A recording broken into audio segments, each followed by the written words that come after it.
guys, Julia here. Welcome back to another video. Today we're setting up the initial spreads in my bullet journal for February.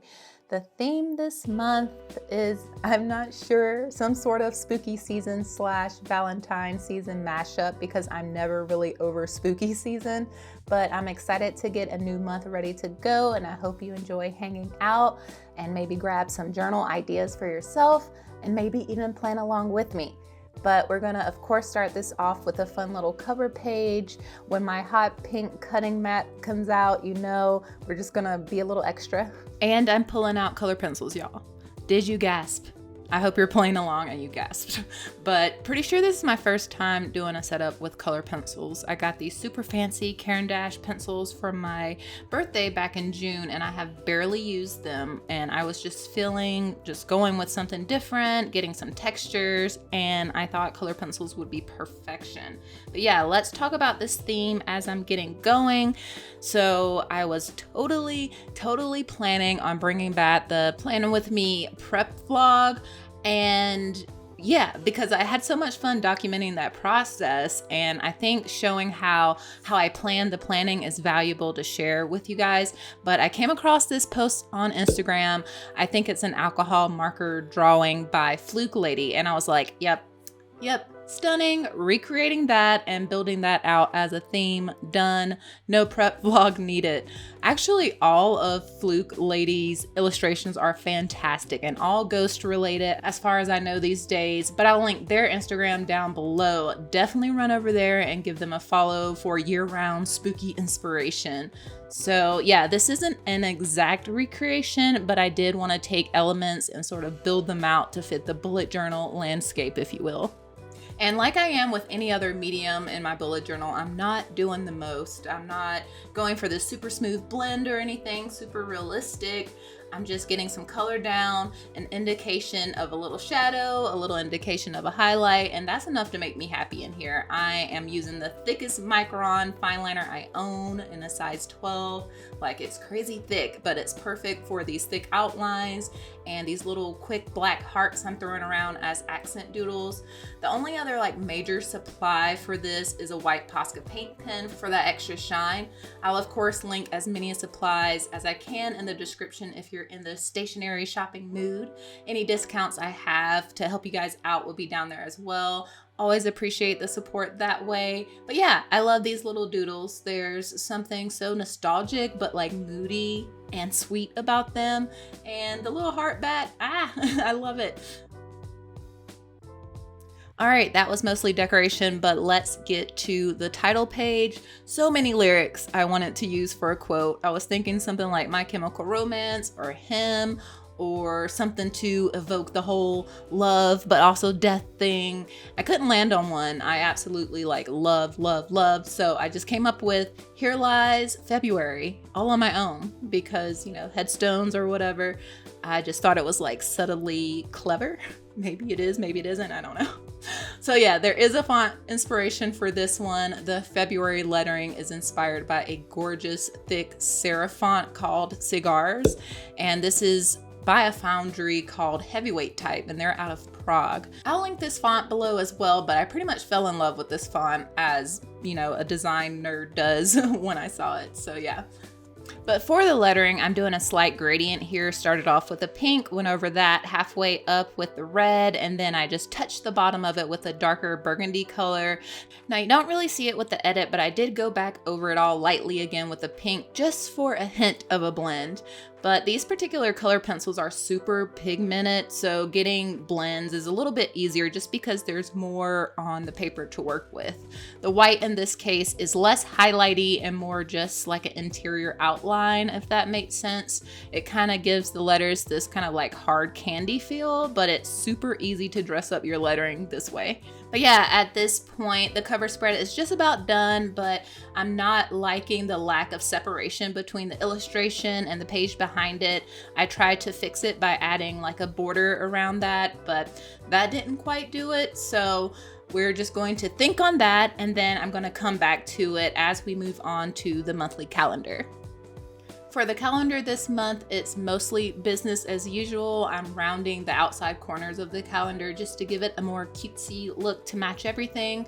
Round corners typically communicate friendliness and softness, so I thought it would be a good matchup here.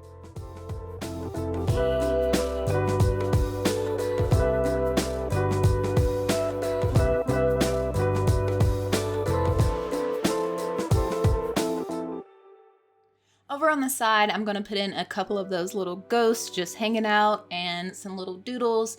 I could have possibly did a little more planning with what you see behind like that cover page illustration, but I think it was just enough for me in this case, just to have like a different shape and not worrying so much about what you can see behind that shape. Didn't love the drop shadow that I'm gonna do here using the color pencil for some reason, and I briefly thought about fixing that up somehow, but then I just decided to go with it. Totally fine. And then another doodle up here, a little dagger that intercepts the days of the week. This was just fun just because it makes the doodles feel a little more spontaneous, like they're literally just chilling on the calendar spread instead of worrying about what's behind it and that whole 3D thing. So yeah, and then I just decided to do some random pink boxes in the calendar. Yep, no rhyme or reason here. I just thought it would be cute, and I think it is.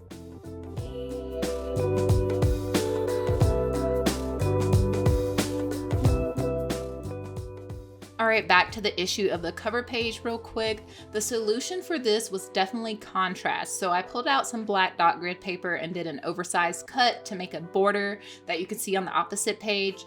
And then I went in and cut the border with a little wavy motion to make it look like the little lace around those like classic Valentine chocolate boxes.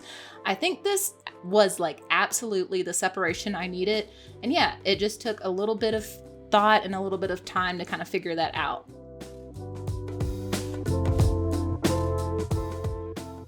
So for the other side, I recently got this thicker vellum paper, thinking I was going to use it to make tabs for my journal, but it wasn't quite thick enough for that. But it's perfect to make a little pasted envelope situation. And so I just scored 3 sides lightly with my craft knife to make it easier to fold basically, and then I just pasted those folds down. I then made like a little lip up top to, I guess, make it easier to pull out the paper. I don't know, it just seemed right. But what's going on the inside? Don't quite know yet. For now, this little pink slip of dot grid paper that I have from an Arch and Olive notepad. I may write a love letter or Valentine situation to myself. I may just jot down things that I love or my favorite love songs. We shall see.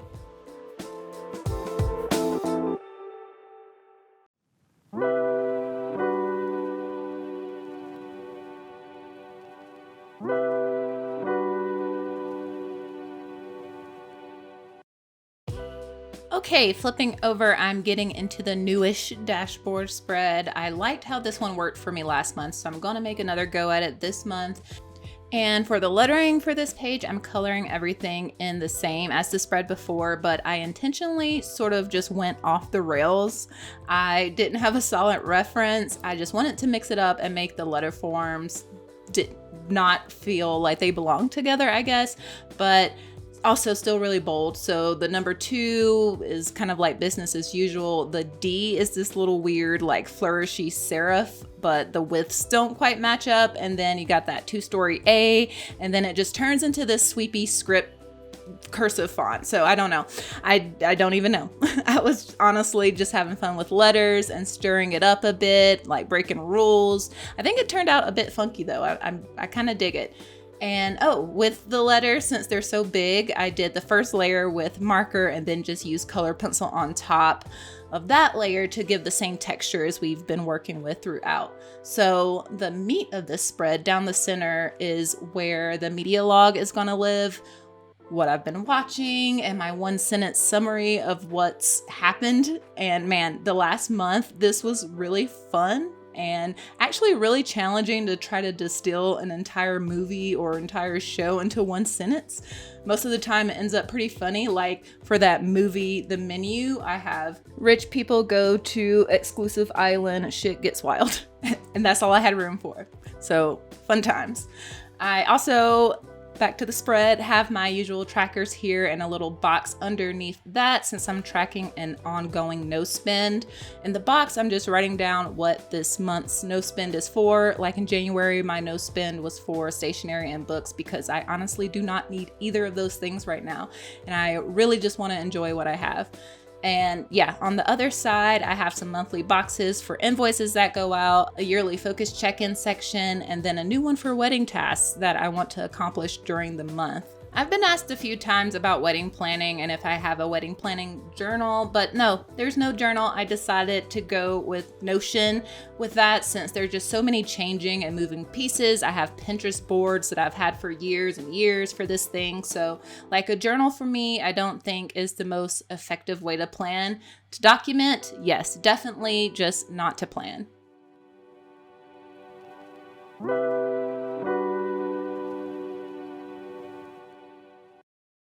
Okay, last spread, the first weekly spread, and this is looking a little different than my now typical daily sort of setup. I took inspiration from my own 2022 flip through. I'll link that up above if you haven't checked that out yet. Lots of inspiration there. But I think in April 2022, I used this sort of hybrid weekly / daily spread where I dedicated space for a daily list already set up, but I also have a task bank that I'm pulling from when things come up and I don't want to put a day to them just yet. It's just like a rolling task bank to just pull items from. So the top of the daily boxes are also sectioned off for any day specific events or meetings up there.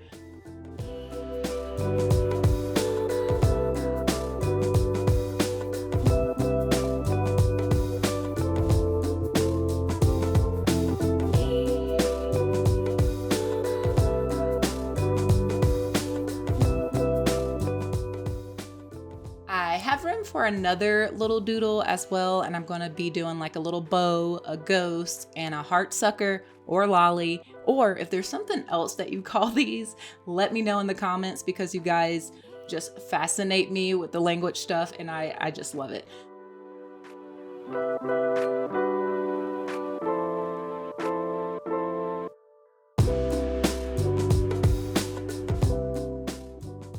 Yeah, blackout sheet under that for some extra notes, maybe some on-the-fly memory keeping or whatever I feel like there. But yeah, adding some of that badass tentacle washi, and then that's gonna do it for this page.